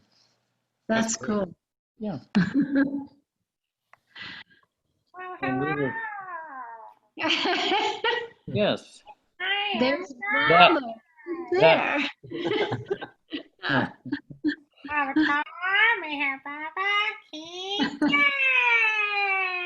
Wow, that was good. Whose voice was that? That was Adrian's voice. Adrian's voice. That was fantastic. Can't separate me from my Voice. puppet. What I find also kind of laughable is people that say, God created everything. Can he not create a body to come and visit us? He created human beings. Can't he create? It's odd that he could do all of this, create all of creation, and he can't even create a body to go around and come by and visit us? Yeah, right. Preposterous. Yeah, and also, if you, I remember Eric's talking about this, and Baba had said, if you take your eyes, you can see such an expansiveness, but it's only in this one tiny little organ that seems to make it happen. But the visibility is perhaps endless. Yeah. So another way of Baba's saying this is how he can be in the body and yet be aware. Yeah. Yeah, A little thing can encompass everything, exactly. seemingly. Yeah. Wow. Yeah. So what time is it for you guys there? It's 9:42. 9:42. 9:42. Yeah. Uh-huh. Yeah. Morning 9:42, right? Yeah, morning. Yes. They got it made. You guys got an easy life. Yeah. Normally I'm working, but Gosh. So, Jeff, when you sleep at 1:30, how do you manage to get up at 4:30? I'm interested I to know know. that. I know that Because speaking of being groggy when I wake up, boy, I was groggy. I usually, if I stay up till 1:30, I get up about 5:30. oh, you give yourself an extra hour. I give my, I Yeah. owe it to myself. and then you take a nap in the afternoon? Sometimes I do, but normally I don't. But there's nothing to keep me from taking a nap, like a power nap. Marwan Jesawala, I don't know if Karen, you heard this, but he used to say that the Baba told him that 45-minute nap in the afternoon is equivalent to 4 hours sleep. Did you ever hear him say that? Yeah. No. Can you repeat that, Jeff? A 45-minute nap Hmm. during the day is equivalent to 4 hours sleep. Wow. Yeah, he told that to Harry Kenmore when Harry Kenmore was visiting Baba in 1960s. He was there for a month. Baba told him to take a nap every afternoon for an hour, and he mandated it for him. And that's when he said that, I don't exactly remember the translation, but yeah, he said that it's equivalent to 2 or 4 hours of nap. Yeah, that, Karen, what do you remember? Well, I remember Marwan lying down and setting a clock for 45 minutes. And yeah, and he would have to lie down at certain times toward the end of his life because he was in such pain.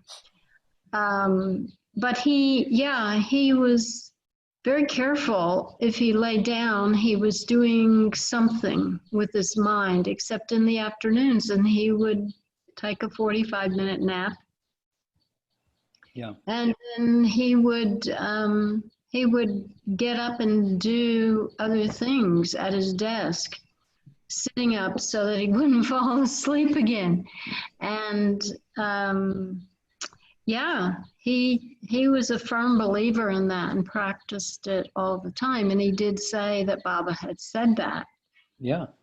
Yeah, and it is refreshing, actually. But, you know, Baba also wouldn't let the women take naps in Upper Mehrabad when they were living there. So there were different things he did give to people, or he gave to the Mandali at least. Yeah. Yeah, but Marwan was, he was a very scheduled individual. He had a time for everything, and he kept to it, pretty disciplined. Yeah. So Karen, Yeah. you said Baba also said that, to take that nap? You were saying even Baba said that? Yeah, Well, he said. He did instruct a couple people. I didn't know for sure it was Harry, but there were two people at least that Marwan said that Baba had told them. Yeah, Baba told him. Something to do with Hey, I think during Adrian work. I'm was just wondering. going to read something. Were you going to read something? East-West Gathering. Somebody was saying something, Karen was saying something before, and it made me think of this one from the East-West Gathering by Francis Brabazon. Yeah. Wait, hold on. Take my heart away. Yeah. But let me read I'm going to read the paragraph before because it's really good. To this earnest but reckless disciple, the master says, if I brought the sun 1,000,000 miles nearer, you would die of its heat. If I brought my reality nearer by 2 veils thickness, you would be reduced to a heap of ash. So, God, man, Meher Baba took off only 1 veil, and we all lost our heads. We lost our heads. I gotta get my Australian accent. And then here's the poem.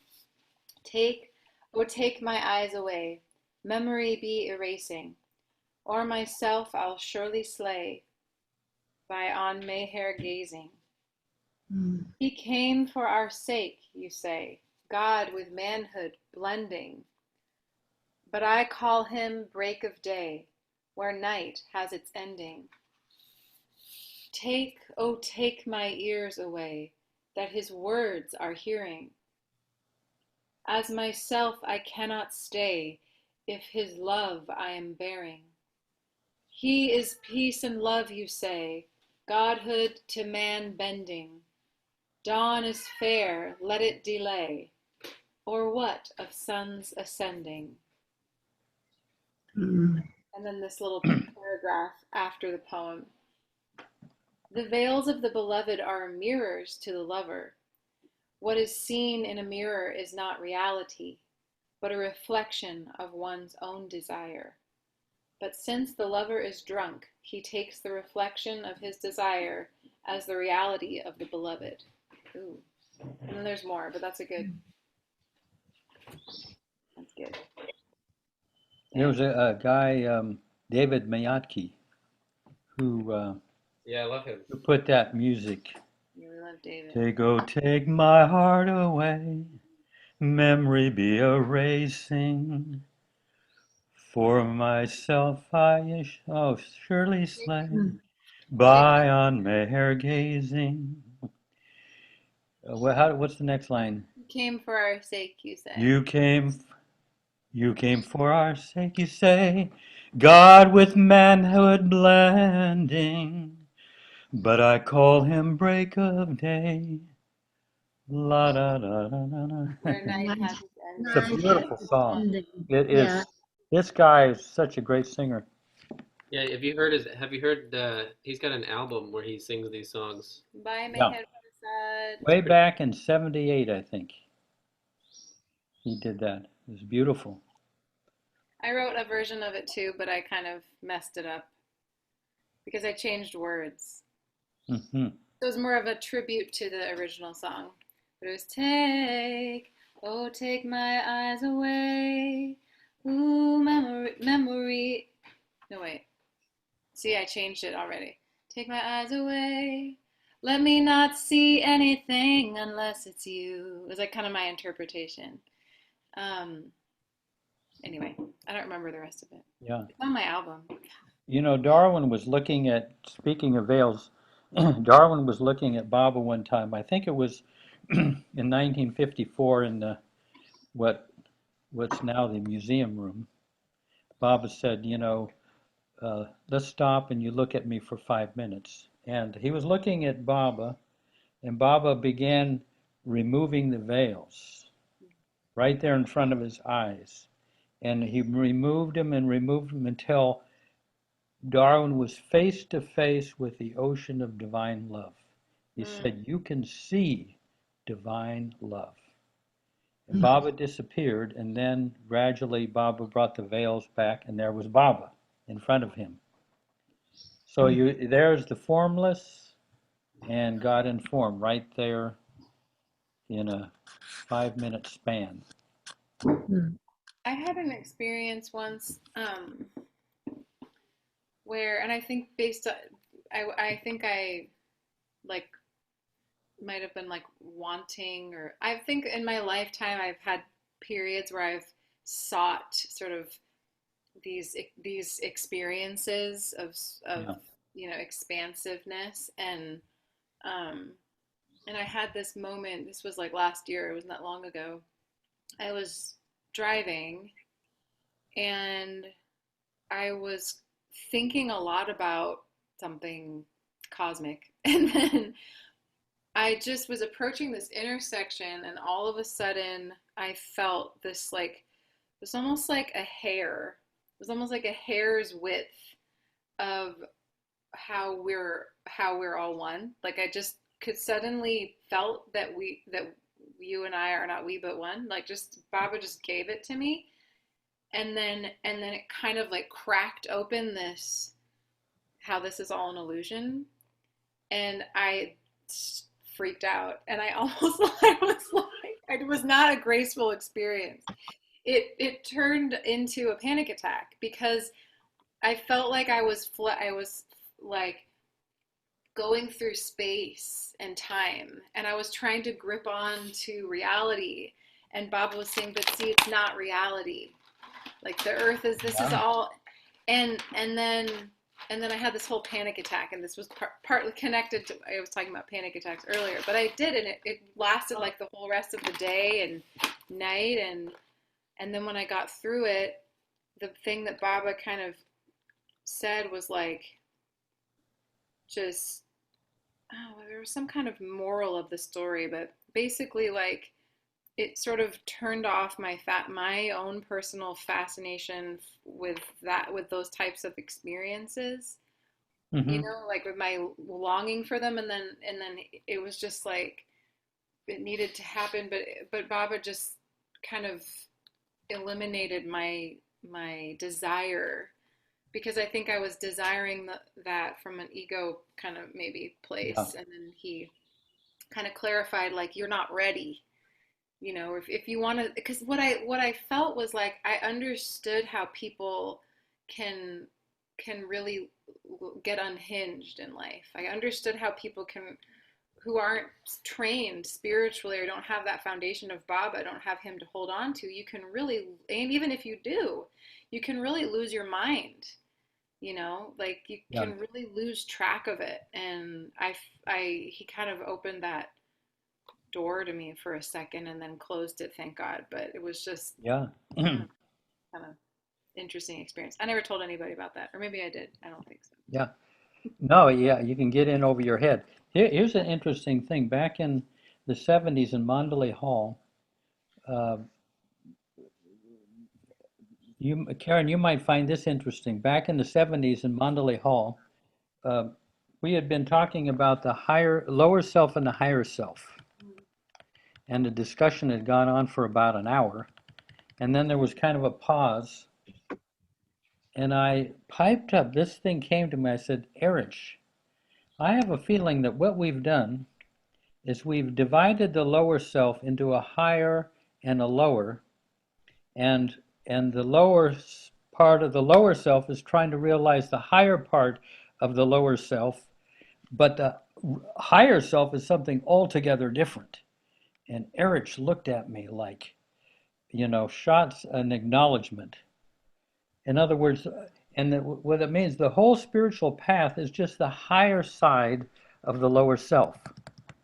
When we could go just directly to Baba, which is the real.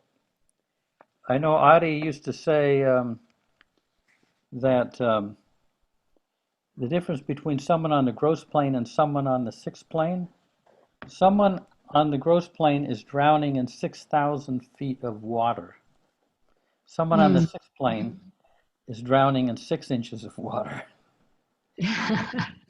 That sounds like Adi.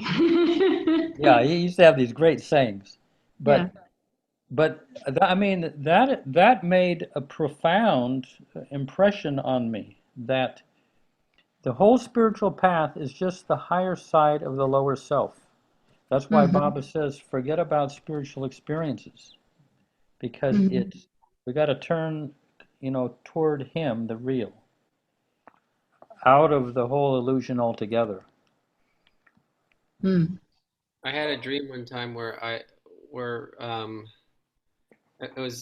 remember I was telling you that I was in a wood cabin, and then I looked over to my left and it was pretty empty, and I looked over to my left and it was just a giant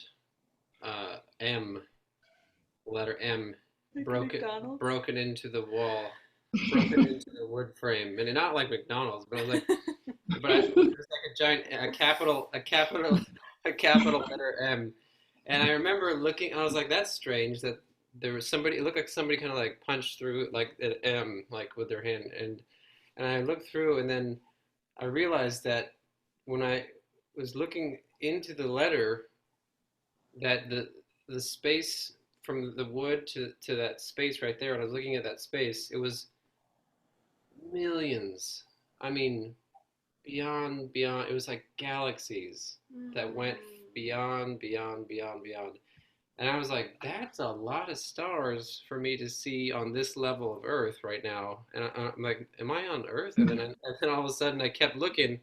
And I suddenly was pulled, my whole being, not even my body, but my whole being started getting pulled into the galaxies, and it started almost like, you know, like in Star Wars, where the light starts to stretch. And I got kind of scared, because it was a pretty intense experience. And I started hearing this loud like hissing sound in my ear, my physical ear, actually, in the dream. And I woke up basically getting this loud sucking sound, like getting pulled into a tunnel or something. I was like, shh. And I was like, ah. I was like, no. And then the second time it happened, I saw my grandmother, and she had passed by this point, and I was very, very deeply affected by that. But she was wearing a white sadra, and she stood up, and she kind of like walked past me.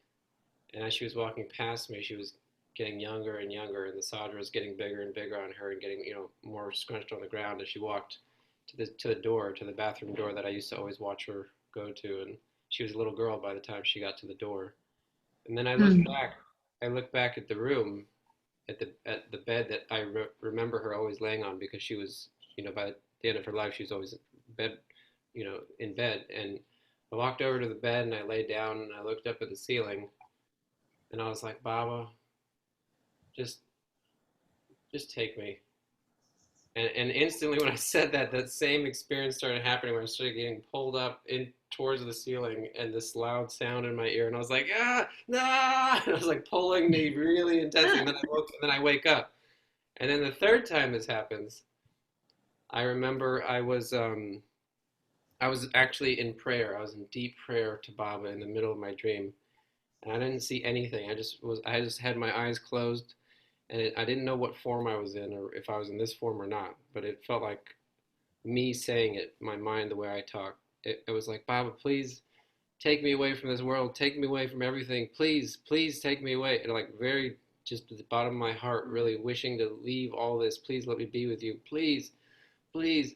And I remember just kind of like really that one last little burst from my heart. I was like, take me. And that same thing happened. And this third time, I went to the point where I was getting pulled, and the loud sound came. And instead of freaking out, I kind of just let it happen. And I was just trusting this sound and this pulling.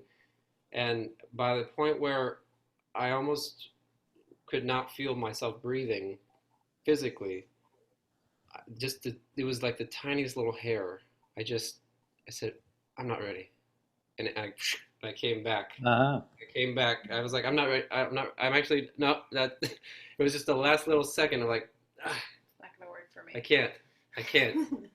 But the sound was so, and I woke up I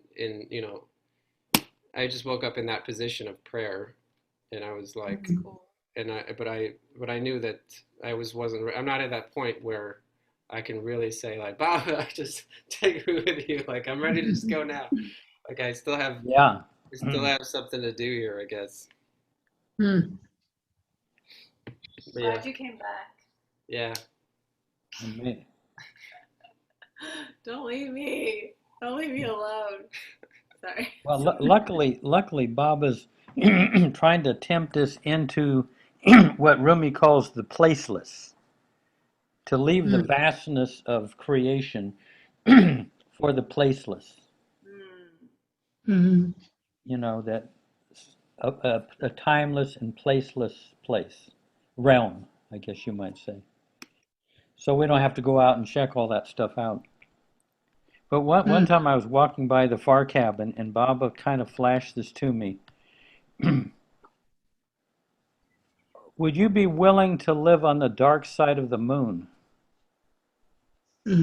Oh, God. The dark side of the moon by myself. Oh, it was kind of like, no. That was a horrible, just to be alone on the dark side of the moon.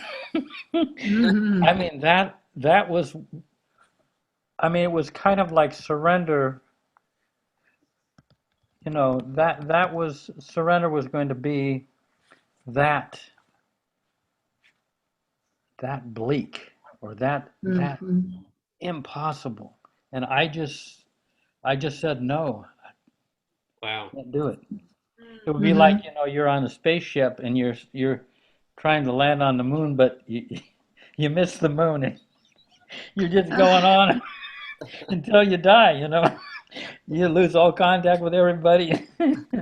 And well, you better have Baba when that happens, because you are Outer space.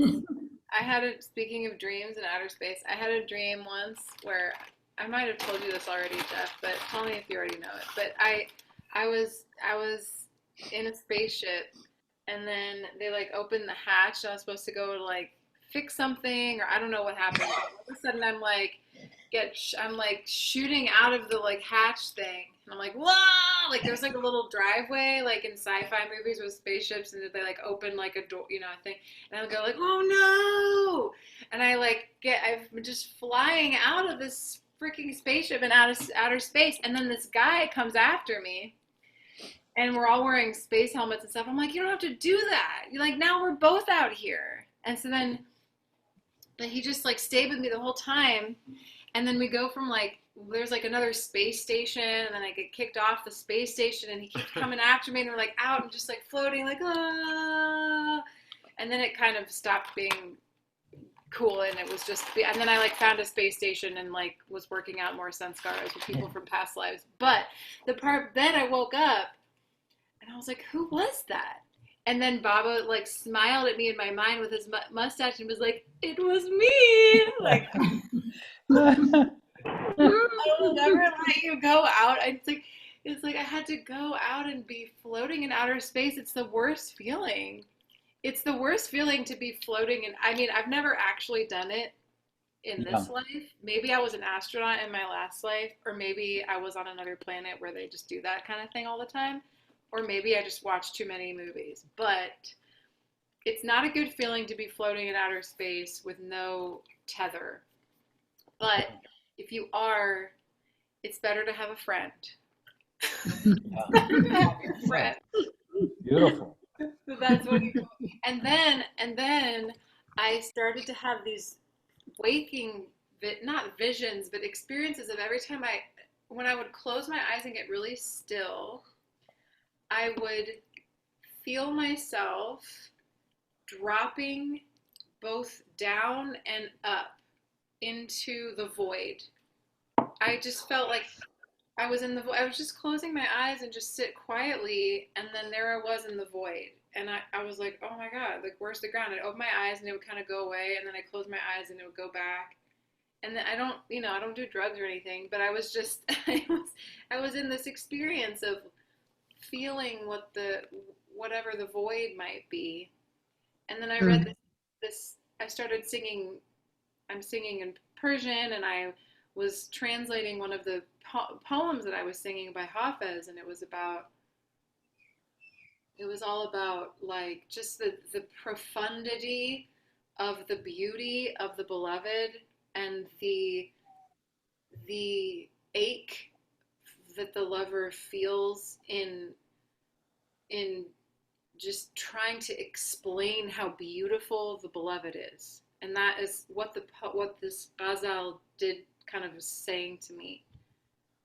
And then it kind of led to my own song, but what I felt that Baba was showing me in this kind of void moment was that, you know, really it's just you and your love for me, and that's really all that matters. Yeah. And it doesn't, you can be out in outer space or here on earth, but don't lose track that this whole thing of you being in a body is just so you can express your love for me.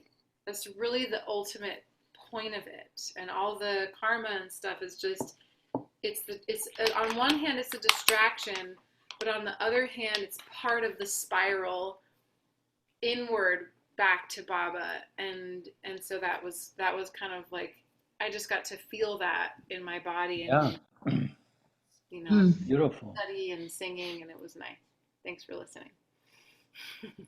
Yeah, because there is the experience of the void, which is very disconcerting.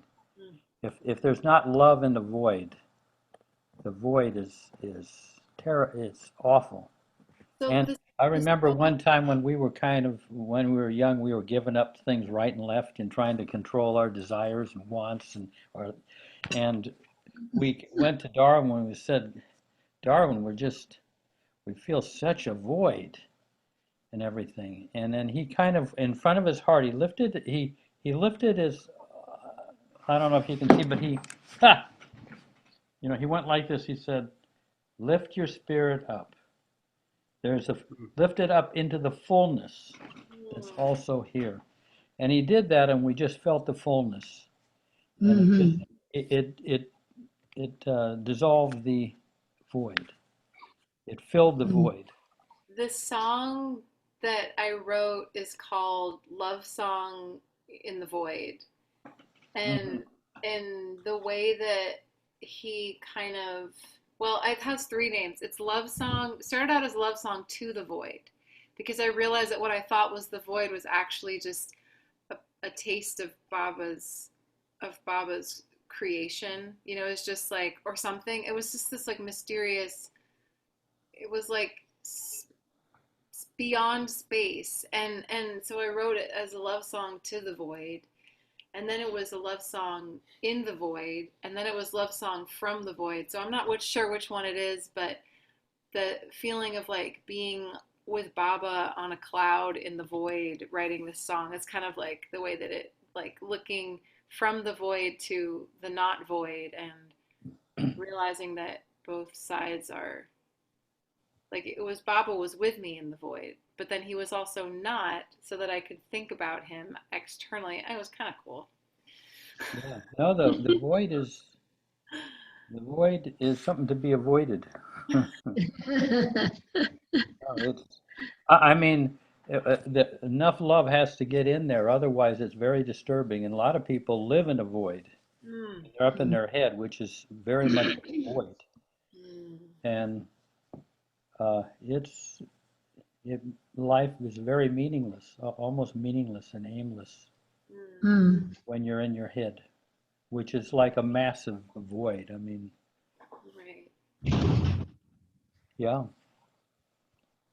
Thank God, Baba has got us moving into the heart, and then the thing is, how do you get from the heart to the soul? That's what the Darwin's book is about, is getting eventually from the heart to the soul, from two down to one.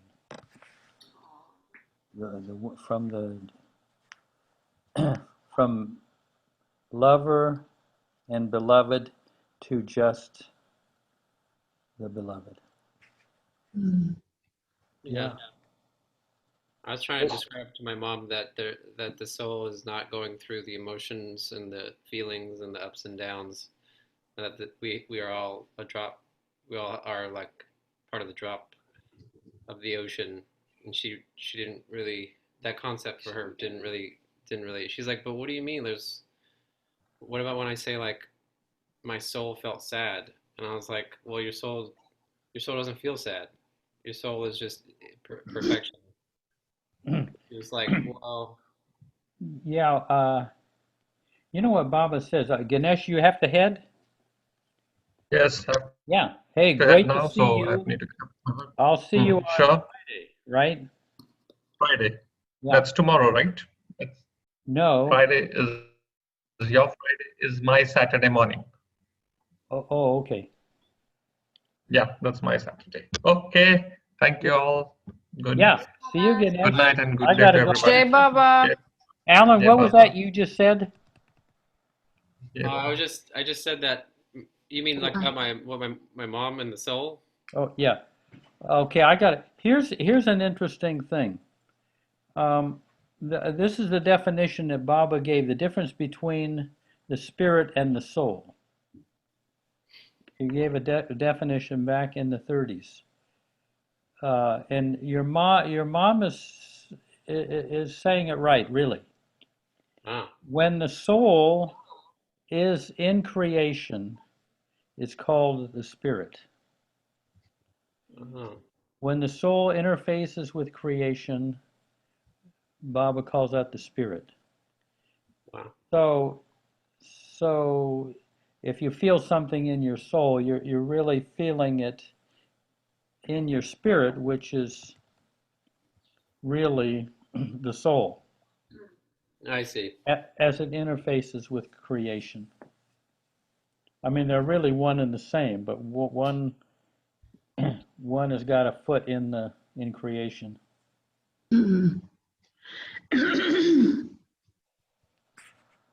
Yeah, that makes a little more sense to me because I don't think I've really heard from Baba the difference between soul and spirit. There's so many different ways that people use in the world, spirit and soul, and Yeah, it's all kind of gets a little mixed. yeah. Well, it's like Baba when he asked like a group of people to write down what he was gonna say, and so everybody wrote down what he said. He gave a little discourse, and then at the end he pointed to each person and said, "Okay, go ahead and repeat what I said." And then each person's was totally, like some of them were just way off, but to each one he was just like, "That's perfect. It's perfect. It's perfect." And then he was basically somebody said, "Bob, well, that's not perfect because they're all different. What are you talking about?" And then he said, "Well, no, like it's not so much about the specific, specifics of the words, and it's just like it's how they love me. It's just remembering me, and that's it. It wasn't, They're describing their camera angle. Yeah. Hey, well, I better go. It's getting close to 1 o'clock. Oh. Karen, great to see you. Great to see you. So when do you show up? What's that? When do you show up? Anytime? I show up usually because I'm really here at the center. I do have to, but I show up about 10:30 for this kind of thing. I'm sometimes early, but 10:30 is when arti is over. Uh-huh. It starts Well, 9:30 our time. Right. I knew 7 that. o'clock. Which days do you do chat? Usually, today was Wednesday. Yeah, Wednesday, Thursday, Friday. Mainly those, and Monday. Uh-huh. Okay, that's good to know. Monday, Thursday, Friday. Yeah. My best day so far is Thursday, but anyway, if I don't see you live, I see you on YouTube, so I get to hear everything. Wait, does this get uploaded to YouTube where people are watching our conversations, me and Jeff and everybody else who's up late? Some of them, I'm not sure which ones get taped and put up. I've seen it. Sometimes there's several hundred people watching these things. Jeez Louise. Wow. Not live, not at the same time, but you can access them. Wow. I'm surprised. Late night talks. Yeah, it's called late night chats, I think is. Yeah, late night chat. Late night chats. But great if you come, Karen, because a lot of these things, they're just little things that different people are doing in their life with Bob that I find very helpful to me, and we help each other so that we don't have just one way of relating to Baba. There are just countless ways, and if someone is relating to Baba in a certain way that I haven't even done before, I'll try it. Me too. Yeah. So tomorrow when you wake up, Jeff, just jump out of bed right when you wake up. I got a call coming, guys. Okay. See you guys. Okay, good night. Okay, see you guys. See you. Bye-bye, TJ. Thank you. Good night.